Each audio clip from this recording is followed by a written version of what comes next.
Have you ever sent one simple text and somehow made an avoidant shut down even more? You were calm.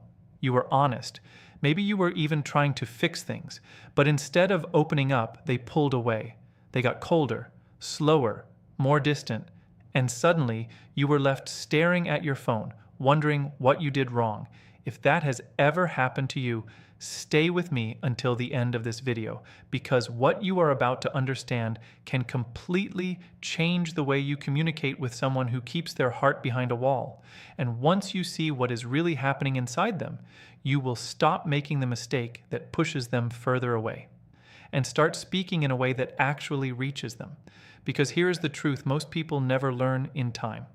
Avoidants do not shut down because they feel nothing. They shut down because they feel too much, and they do not know what to do with it. That is where most people get it wrong.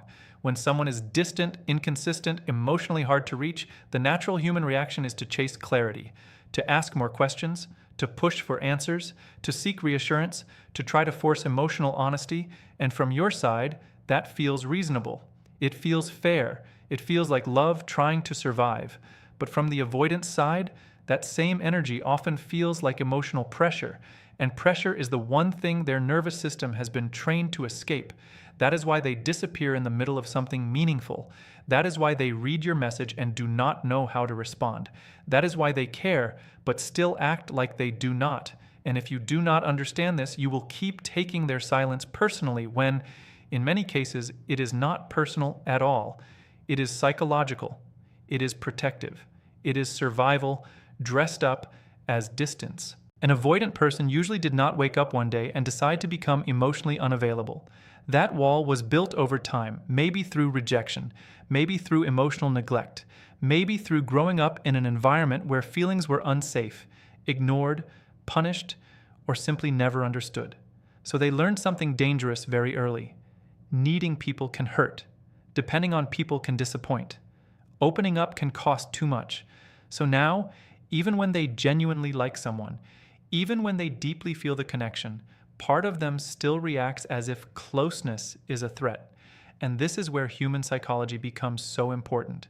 Because when an avoidant starts feeling emotionally exposed, their mind does not say, "This is intimacy." It often says, "This is danger," not because you are dangerous, but because vulnerability feels dangerous to the part of them that still lives in defense mode.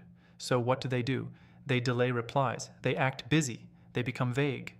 They say they need space. They emotionally flatten themselves. They go quiet exactly when the connection starts getting real. And to the person on the other side, it feels cruel. It feels confusing. It feels like mixed signals. But underneath all of that, something much deeper is happening. They are trying to regulate fear without knowing how to communicate it. That is why this video matters. Because once you understand the emotional mechanics behind avoidance, you stop reacting to the surface and start responding to the wound underneath it. And that changes everything. You stop saying the wrong things at the wrong time. You stop texting from panic. You stop feeding the very cycle that keeps them closed. And most importantly, you stop losing yourself trying to force openness out of someone whose entire emotional system was built to resist it. Now let's get one thing clear. Being avoidant does not excuse poor communication. It does not justify hurting people. It does not mean you should beg for crumbs, tolerate confusion forever, or keep shrinking yourself to make someone else feel safe. But if you truly want to understand how to communicate with an avoidant in a way that lowers resistance instead of increasing it, then you need to stop focusing only on what they are doing and start paying attention to what your words are triggering inside them. Because most people do not lose avoidance through bad intentions. They lose them through emotional intensity that lands too hard, too fast. Think about it. When you are hurt, your instinct is to seek connection. You want to talk. You want reassurance. You want emotional clarity. You want to know where you stand. But when an avoidant is hurt, overwhelmed, or emotionally activated, their instinct is often the exact opposite. They want distance, silence, control, escape. They do not calm down by going deeper into the emotion. They calm down by moving away from it. And this difference creates one of the most painful relationship patterns in modern love. One person moves closer when scared, the other moves away when scared. One reaches, the other retreats. One says, "Talk to me," the other says, "Leave me alone." and both people end up feeling misunderstood. That is why your texts matter more than you think. Because a text can either make an avoidant feel emotionally trapped or emotionally safe. A text can either sound like pressure or peace. A text can either activate their defense wall or quietly invite them to lower it. And that is the shift most people never make. They text for relief. They text to get an answer. They text to release their own anxiety. But if your message is only trying to soothe your pain, it can accidentally trigger theirs. Read that again in your mind. If your message is only trying to soothe your pain, it can accidentally trigger theirs. And this is where emotional intelligence becomes power. Because the strongest communicator is not the person who says the most. It is the person who understands what the other person can actually receive. That is the real skill. That is the real maturity. That is the real emotional discipline. To know when honesty needs softness. To know when closeness needs space. To know when the heart opens not through force, but through safety. And that is exactly what the rest of this video is about. Not manipulation, not mind games, not how to make them obsessed, but how to speak in a way that does not trigger their deepest fear. How to text in a way that lowers emotional pressure instead of raising it. How to become the kind of presence that feels safe enough for truth to come forward. Because when you understand what breaks an avoidance defense wall, you stop trying to break it with force, and you start dissolving it with awareness. That is when everything changes. That is when they stop feeling cornered. That is when they stop bracing for emotional impact. That is when they begin to feel something rare, something they may not have felt in a very long time, safety. And when a person who has lived behind emotional armor finally feels safe, something powerful begins to happen. They do not always run. They do not always hide. Sometimes they finally open. And the first text that starts doing that is much simpler than most people expect. The first text that lowers an avoidance guard is this: "No pressure. I just wanted to say, I understand you may need space." At first glance, it looks almost too simple, too soft, too quiet. Most people read that line and think, that's it? But this is exactly why it works. Because what breaks through an avoidance emotional armor is usually not intensity. It is relief. And relief is powerful. When someone with avoidant patterns feels emotional tension rising, their body often reacts before their mind even has time to explain it. Their chest tightens. Their thoughts scatter. Their need for distance gets louder. They may not even fully understand why they suddenly feel irritated, numb, or shut off. They just know something inside them is saying, get out before this becomes too much. That is the part most people never see. They only see the cold reply, the delayed response, the emotional absence. But behind that behavior, there is often an internal alarm going off. And once that alarm is triggered, almost every normal relationship text starts sounding dangerous to them. Why are you acting like this? Can you just talk to me? You're pushing me away. Do you even care? To a person craving connection, those messages may feel honest. But to an avoidant nervous system, they often feel like emotional confinement. Not because the words are evil, not because your feelings are wrong, but because the message underneath them sounds like this: you are now responsible for my emotional state. And for someone who already feels overwhelmed by closeness, that can create immediate resistance. This is why that first text is so effective. No pressure. I just wanted to say I understand you may need space. That line does something incredibly rare. It removes emotional weight instead of adding more. It tells them they are not about to be pulled into a conversation they are not ready for. It tells them they are not being cornered. It tells them they do not have to defend themselves right now. And the moment a person no longer feels hunted emotionally, something shifts inside them. Their body softens. Their mind stops bracing.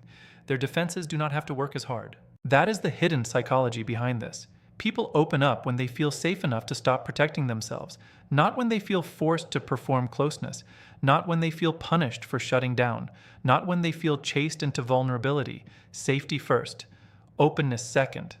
That order matters more than most people realize, and this is where emotional maturity becomes your greatest advantage, because the average person texts based on what they need in the moment. They want relief. They want clarity. They want to stop feeling ignored, so they react from pain. But if you are dealing with an avoidant, reacting from pain often creates the exact opposite result. Why? Because pain that comes out as pressure usually pushes them deeper into retreat. That is why self-control matters here. not to suppress your feelings, not to abandon your truth, but to communicate in a way that actually has a chance of reaching them. And then comes the second text. You do not have to explain everything right now. I just want honesty when you are ready. This one goes even deeper, because one of the biggest hidden fears avoidants carry is this: if I open this conversation, I will lose control of it. They fear emotional discussions not only because of what they might hear, but because of what they might be expected to give. They think if they reply, it will turn into a long emotional confrontation. If they admit one feeling, they will be dragged into 10 more. If they say one honest thing, they will suddenly be expected to explain every contradiction, every silence, every confusing behavior. They do not even fully understand themselves. So instead of facing that emotional weight, they delay, they avoid, they disappear into silence because silence feels easier than exposure. That is why this text lands differently. You do not have to explain everything right now.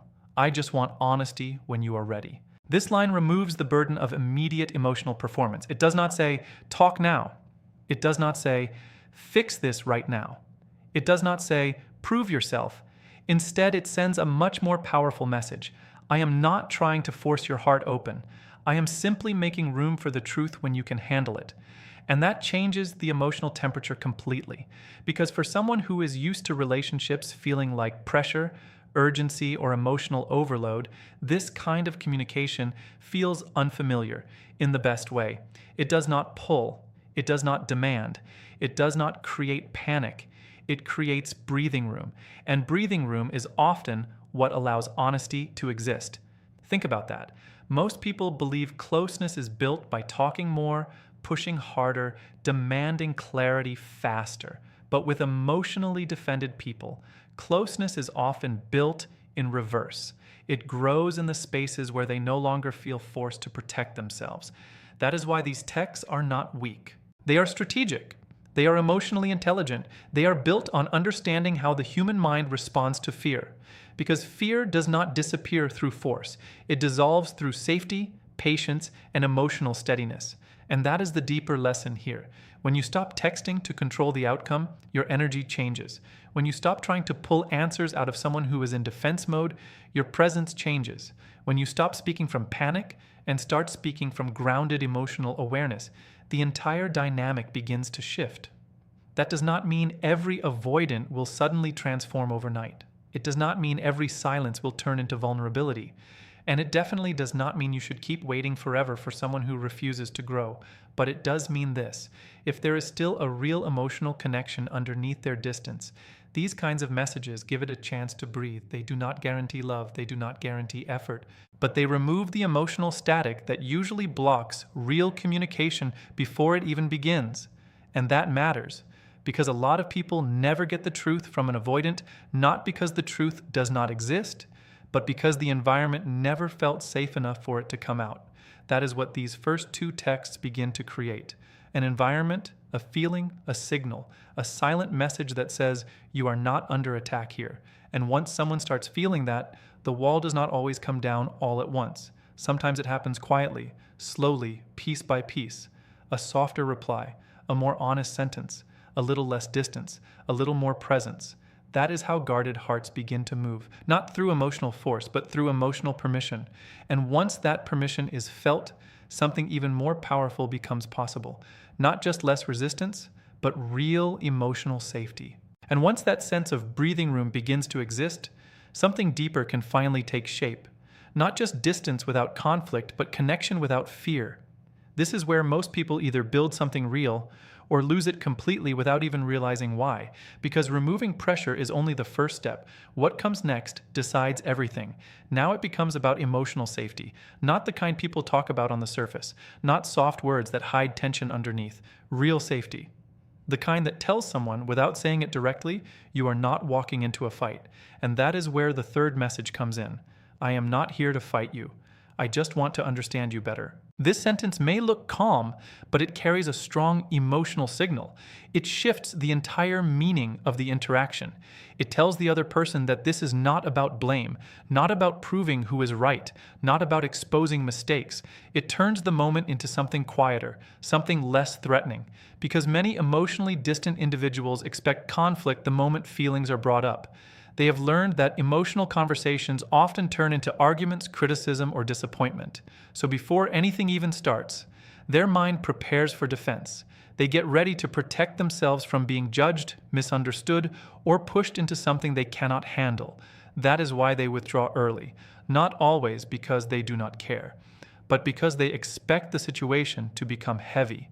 And when someone sends a message like this, it interrupts that expectation. It replaces tension with curiosity. It replaces judgment with openness. It replaces emotional risk with emotional space. And that shift matters more than people realize. Because when a person feels like they are not about to be attacked, they do not need to protect themselves as strongly. Their tone changes. Their thoughts slow down. Their reactions soften. They begin to consider responding, not escaping. This is where communication stops feeling like a threat and starts feeling like an option.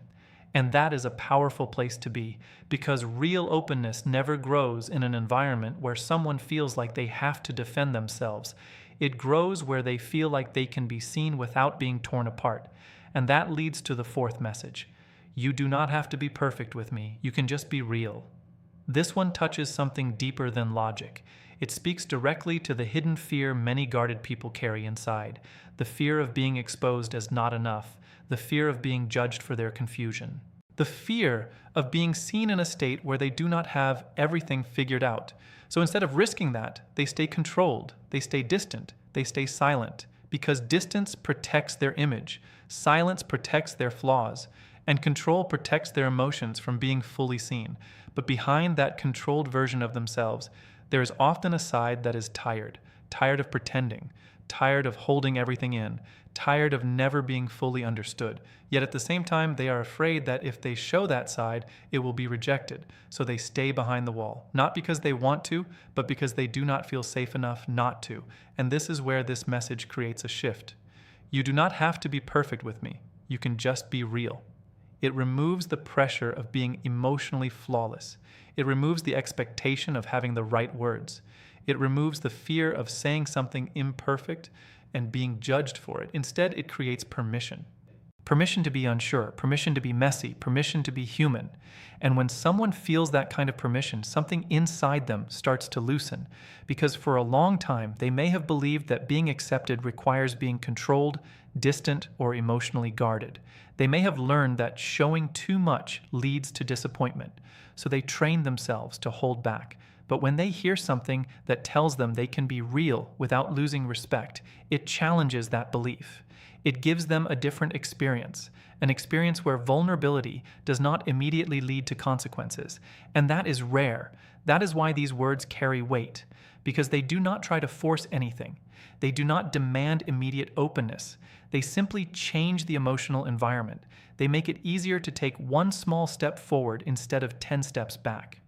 And that is how real connection builds with someone who has learned to protect themselves. Not in big, dramatic moments, but in small, consistent signals that say, you are safe here, not perfect, not fixed, not pressured, just safe. And once that feeling begins to grow, the wall no longer needs to stay as strong as it once was, because walls are not built for no reason. They are built to prevent pain. But when the environment no longer feels painful, the need for that protection slowly fades. This is the part most people miss. They try to break through someone's defenses by pushing harder, speaking louder, demanding clarity. But defense does not disappear under pressure. It only becomes stronger. What actually lowers it is something much quieter: consistency, calmness, understanding, emotional steadiness. The kind of presence that does not shake when things feel uncertain. The kind of communication that does not turn every moment into a problem to solve.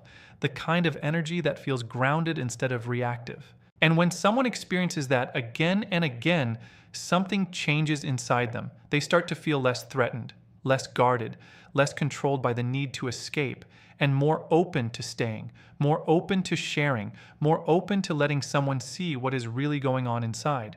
Not because they were forced, but because they no longer feel like they have to hide. And that is where something powerful begins to happen. Not just less distance, but the beginning of real emotional honesty.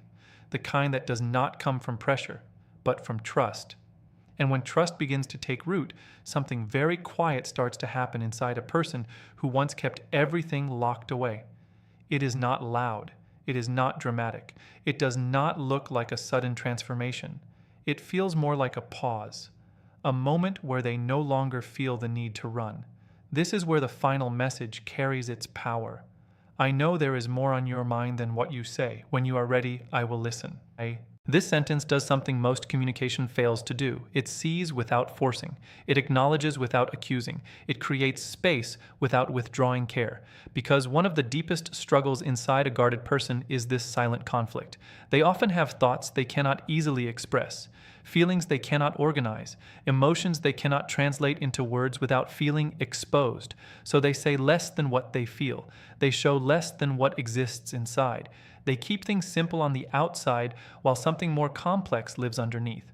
And over time, people around them begin to assume that what they show is all there is. But that is rarely the full truth. There is often more beneath the surface, more meaning, more confusion, more emotion. It just does not come out easily. So when someone sends a message like this, it touches that hidden space. I know there is more on your mind than what you say. When you are ready, I will listen. It tells them they are seen beyond their silence. It tells them they are understood beyond their behavior. It tells them they do not have to rush into expression before they feel steady enough to handle it. And that matters deeply, because feeling understood without being pushed is one of the safest emotional experiences a person can have. It removes the fear of being misunderstood. It removes the pressure of immediate response.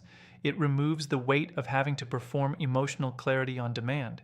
Instead, it offers something much more grounding: patience. And patience builds trust in a way that urgency never can. Most people lose connection because they try to speed up something that needs time. They try to extract answers before the other person is ready to give them. They try to resolve uncertainty too quickly, and in doing so, they unknowingly increase resistance. But when someone feels like they are allowed to move at their own pace, they begin to relax. Their thoughts become clearer, their emotions become easier to access, and their willingness to share grows naturally, not forcefully. This is where the shift becomes real, because now communication is no longer driven by pressure or fear. It is guided by understanding, and understanding changes everything. It changes how your words are received. It changes how your presence is felt. It changes how safe someone feels in your space. And when someone feels safe, they do not need to protect themselves as strongly as before. That does not mean every wall disappears instantly. It does not mean every conversation becomes deep overnight. But it does mean this: the pattern begins to break. The cycle of distance and confusion begins to slow down. The need to escape becomes less intense. And slowly, something new replaces it. Willingness. Willingness to stay in the moment. Willingness to respond instead of avoid. Willingness to share instead of hide. Not because they were convinced, not because they were pressured, but because they finally feel like they can be themselves without losing control. And that is the real turning point. Because when a person no longer feels like they have to protect their inner world, they start letting pieces of it be seen. One sentence at a time. One honest thought at a time. One small opening at a time. This is how emotional walls come down. Not with force, not with demands, but with consistency, calm energy, and the kind of communication that respects the other person's internal pace. And there is something important to understand here. These messages are not about changing someone. They're not about making someone become something they are not. They're about removing the triggers that keep them closed. They're about creating an environment where honesty feels safe instead of risky. They are about allowing connection to grow without pressure suffocating it. That is the difference because no one truly opens up because they were pushed hard enough. They open up because at some point they no longer feel the need to stay guarded, and that feeling cannot be forced. It can only be created through patience, through awareness, through emotional steadiness, and through words that do not demand but invite. So if you have been trying to break through someone's distance by pushing harder, questioning more, or reacting from frustration, understand this clearly. It is not your intensity that will reach them. It is your understanding. It is your ability to stay calm when things feel uncertain. It is your ability to speak without creating pressure. It is your ability to give space without losing your self-respect. Because real connection is not built on control. It is built on emotional safety. And once that safety is felt, even the most guarded person can begin to open in ways you never expected. Not all at once, not perfectly, but honestly. And sometimes that is all it takes to turn distance into something real.